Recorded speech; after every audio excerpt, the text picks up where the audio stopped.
Sisibongo namhlanje simdumisa uJesu Nkosi. Ngaluthando lolu olungakaya asithanda ngalo thina. Haleluya, haleluya, singelo sishuka, haleluya, vumale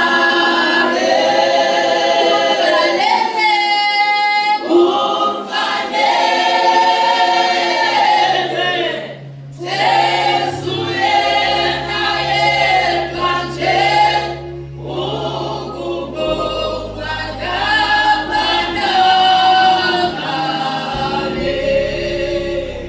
Jesu Kristu uyinkosi, Jesu Kristu uyinkosi, Jesu Kristu uyinkosi. Ngiyabingelela umapostoli, ngibingelele ibandla lonke, inkosi uJesu alifela.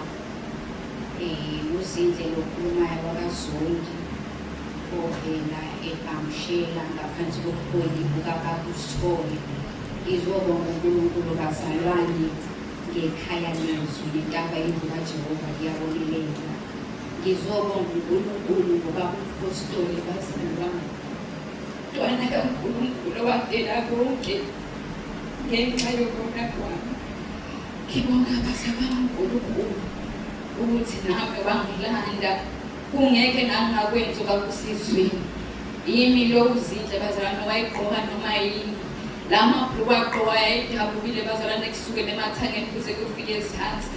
Uzinhle bazalwane wayewagqoka, kodwa ngibonga ubaba umpostoli owathunywa wavuma ukuthi nami ngisindiswe. Ngiyakhumbula nje nginomntwana ozalwe ngo-2019, ubaba umpostoli wafika ngo-2020.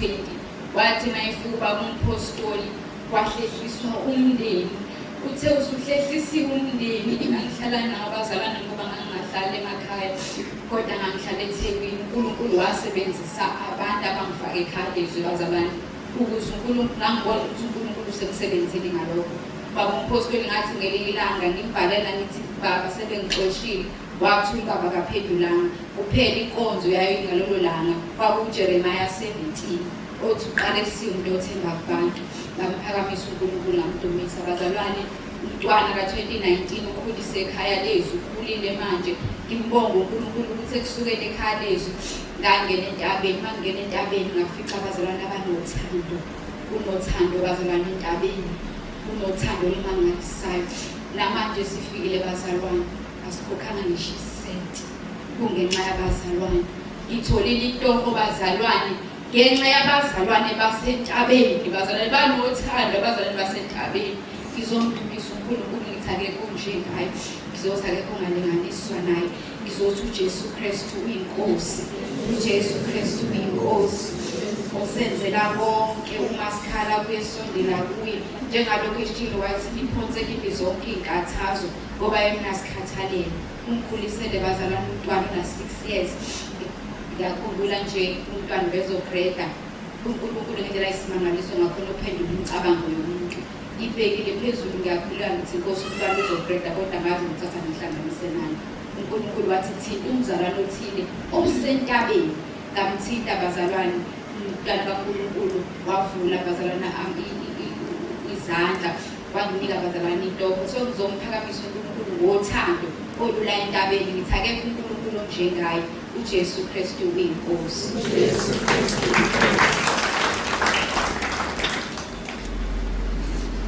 uJesu Kristu uyinkosi.